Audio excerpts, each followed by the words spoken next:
First off, if you're at a collision repair place that is okay putting aftermarket parts on your vehicle that's been damaged, then you may not be in the right place. They're not looking out for your best interests.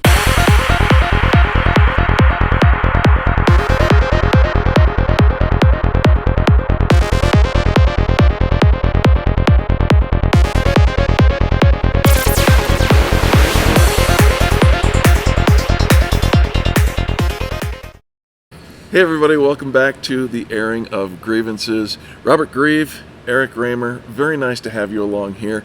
Hey, listen, if this is your first time to the channel, do us a favor if you would please. Click the subscribe button and the notification bell. We'd love to have you be a regular attender of these videos. And if you're a regular, you already know, all we really ask for is you give the thumbs up and maybe share the video with people who might benefit from this. Remember, this is not an insider industry piece. No. This is for the consumer. This is for your neighbors. This is for your family members. And so we would really appreciate it if you would share this with your friends and family as well. All right, Robert. Thank you. We've got some really cool stuff to talk about today, and we're going to kind of go in a different direction than we have in videos past. Tell us what we're talking about. Well, you know, my favorite subject, if you've watched any of my videos, Talk to Me Ever, visited the shop, aftermarket parts. Oh. And I know it may seem like I'm beating a dead horse, but I have more information I want to share that I think is important. I think we've talked about this just prior to coming here on camera. I agree with you. It is critically important, and I'll bet you're going to talk about something that they don't know. Maybe not, but you know what? Let's give it a try. Let's see what you got. All right. So we're going to talk about the aftermarket parts issue from a little different vantage point. And we're going to see what Colorado law has to say about it. Okay. For those of you who are watching from all around the country, maybe even all around the world, we live in Colorado. We live in Colorado. Our business is based here in Colorado, and that's why we're going to talk about Colorado law. But this might be similar in other states. Yeah, it may be, and there's actually some other states that have much better legislation. I see. That is more consumer friendly. So, all right. Ours looks a little different than some of the other states. Well, let's hear what Colorado has for us. So, we're in Title 10. Which is the insurance laws here in Colorado. All right. And this particular place that they talk about insurance companies and aftermarket parts being used. Yeah. And what an insurance company can, demand or include in their appraisal on your vehicle. Okay. So we're going to talk about this. It's Part 13 of Title 10. And it's titled Model Quality Replacement Parts Act. Okay. I don't know where the quality comes in, but... Well, quality could be good or bad. Yeah, that's true.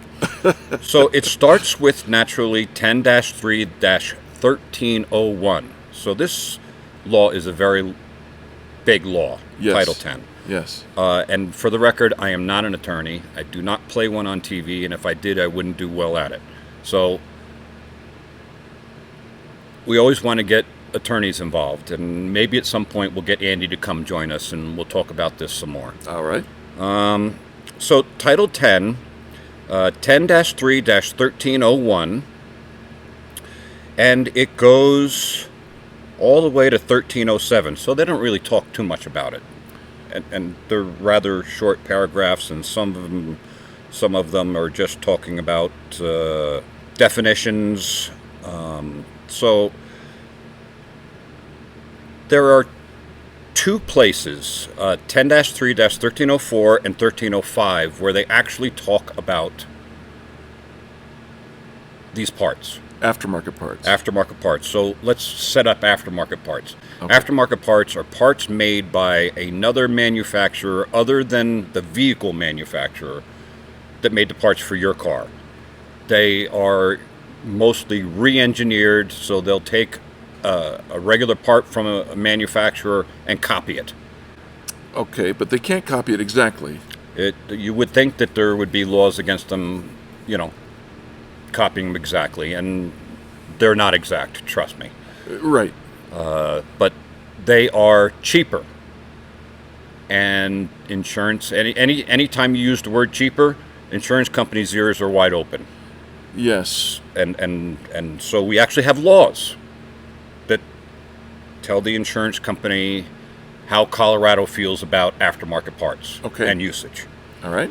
So if we go to the first one, the 1304, it's identification of parts. So again, there's two places they talk about the parts here. So number one is identification of the parts. Gotcha. And it says any non-original equipment replacement crash part supplied for the use in this state shall have the name or trademark of the manufacturer affixed to or inscribed on it.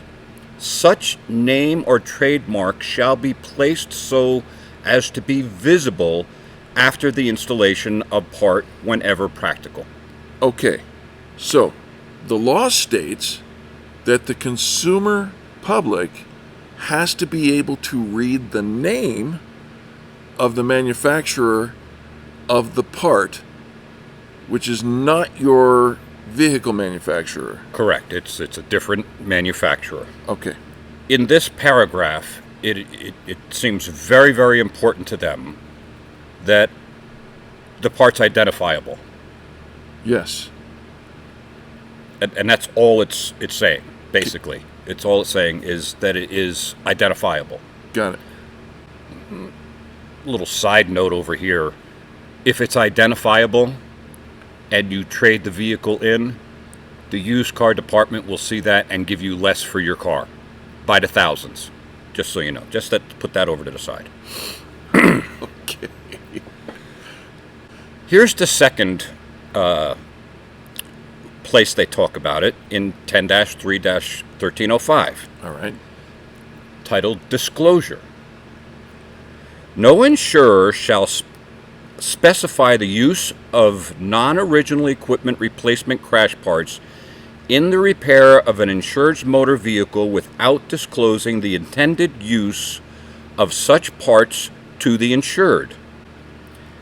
Words mean something. In all instances where non-original equipment replacement crash parts are intended for use by the insurer, the written estimate shall clearly identify each such part as being a non-original equipment replacement crash part, and a disclosure document containing the following information in 10-point type or larger type shall appear or be attached to the insured's copy of the estimate.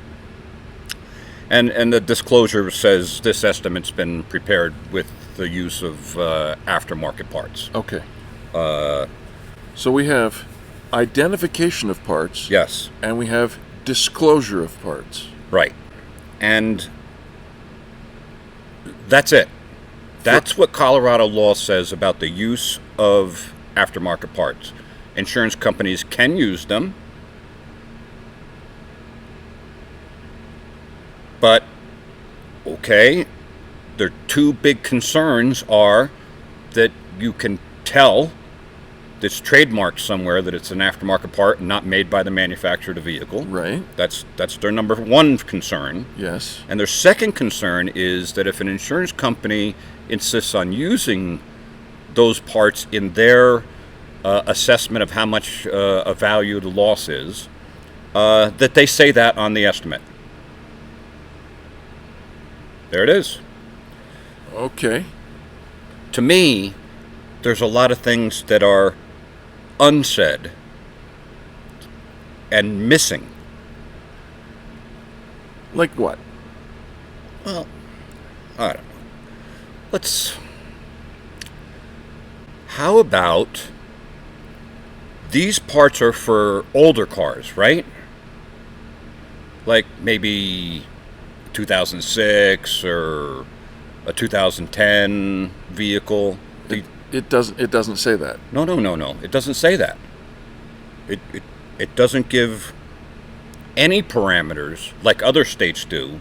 They'll say that, for example, you have to use all OEM parts for the first 3 years, and then you can start using it. There is none of that in what I read here.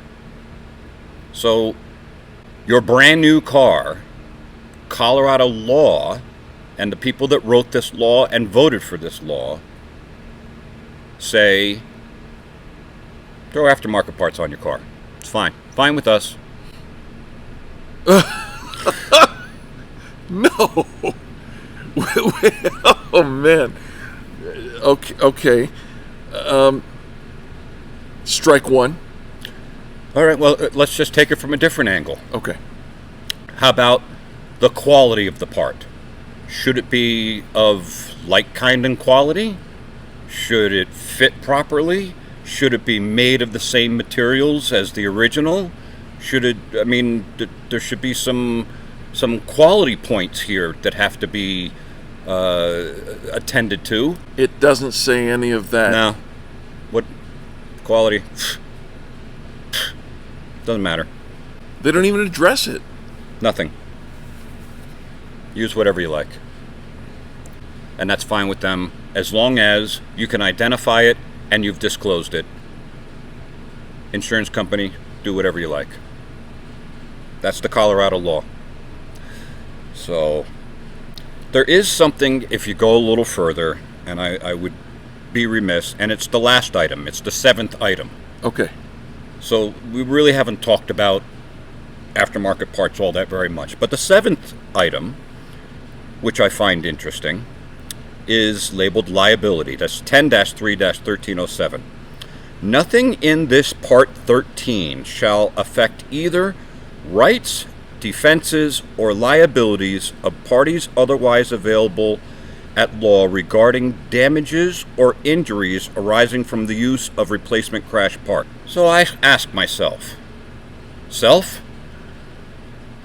why did they need to put this little disclosure in there, this little liability disclosure that says regarding damages or injuries? Why does that need to be in there? Right?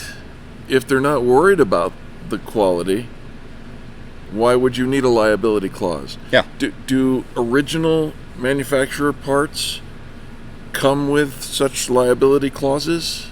No. And here's the thing, talking about the aftermarket parts again. If you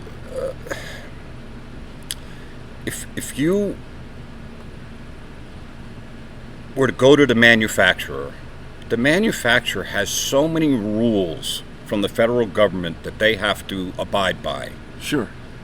And if they have a part that fails or is not right or not safe or causes a problem or whatever, there's a rule that we're kind of all familiar with called a recall. Sure. And they have to attempt to reach everybody that has that affected part and say, we need to replace that part, and we're going to replace it at our expense. Right. With the correct part. That makes sense.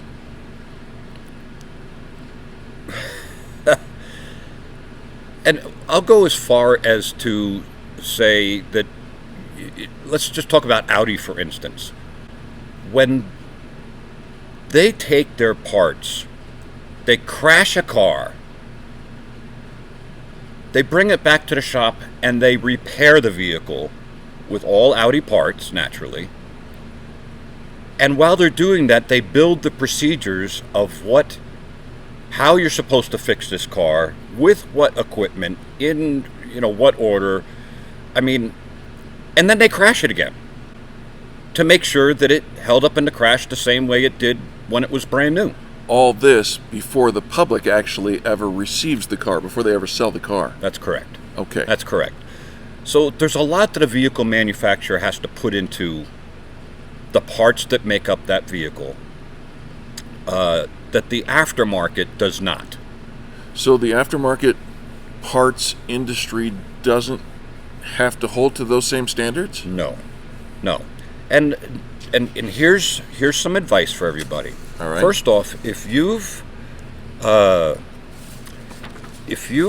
had your car repaired and there's aftermarket parts on the estimate, which we've already read the law, and the insurance companies are good about following the law. They'll identify aftermarket parts on the estimate. First off, if you took it to a shop that's fine with putting the aftermarket parts on, you may not be in the right place. Because if you're going to put aftermarket parts on a vehicle today, then you're probably not going to do other things that are just as critically important. Gotcha. So that's, again, another little aside note. But if you did have your car repaired, and there's aftermarket parts on the estimate, I get a report every week from Kappa. And I'm sure you'll throw this up there. Absolutely. And what I'm showing you here is actually the monthly report, because it gives me everything that happened every week in one place. But this report is the decertifications of certified aftermarket parts. So there's aftermarket parts and then there's certified aftermarket parts. What exactly the difference is, I don't know. But there's a higher standard if you're using a Kappa certified part. Gotcha. And here's a list that comes out every week of parts that were certified that an insurance company might have written on your estimate and a repair shop might have put on your car, but somehow or another they all of a sudden land up on this decertified list. So they were certified, they were on a shelf, they were sold, they're on people's cars, and then Kappa says, oh wait, this is not a good quality part. And they decertify it. And they provide a list every week of decertified parts. And, what kind of makes and models would be on a list like this? So Acura, TSX, Chevy Camaro, Nissan Rogue, Toyota Corolla, 3 Toyota Corollas, Subaru Impreza. Rob, these are common cars. They're all over the place. Yes. And they're fixed with these parts that are decertified. The really interesting thing is that if you were to go back to June of 2018, the list wasn't called decertified.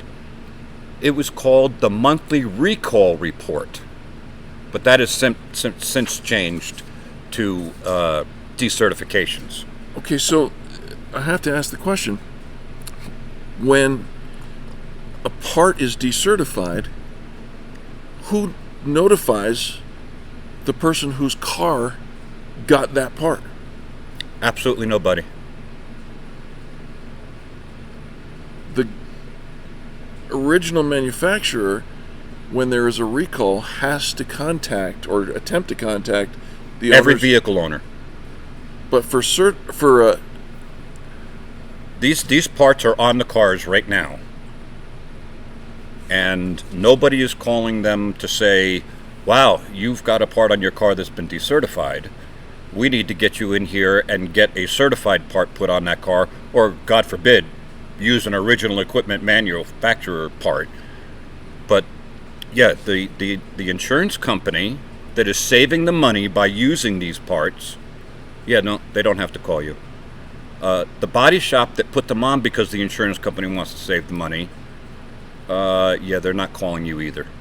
Kappa is not going to reach out to you because they don't know who you are. So, and let's go back to the law. Where's the law? Well, wait a second. The law doesn't say anything about having to do anything either. But it's okay to put them on as long as they're identifiable, which will cost you money in the value of your vehicle when you try to trade it in, or it's been noted on the estimate. That's all you need to know as far as Colorado goes. Wow, I'm speechless. Again, let's just cover the takeaway for this. First off, if you're at a collision repair place that is okay putting aftermarket parts on your vehicle that's been damaged, then you may not be in the right place.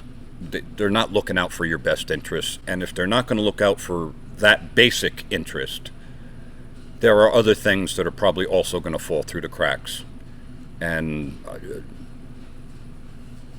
you're not going to find that here. We haven't bought an aftermarket part in well over a decade. So wow. But the insurance company is all well and good putting these things, on the estimate. And by the way, I don't even think they check these reports to see if they're certified or not certified or decertified, or what the word used to be, recalled.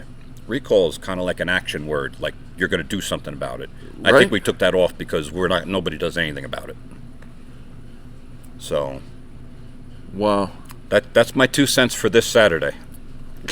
I think your 2 cents is worth about $200,000. Thank you for bringing this to our attention, and thank you for watching. And now, if you will do your part, share this video with your friends and family, because the chances are, if they've got aftermarket parts on their vehicle and those parts may or may not be recalled, if you're in the state of Colorado, you have no recourse.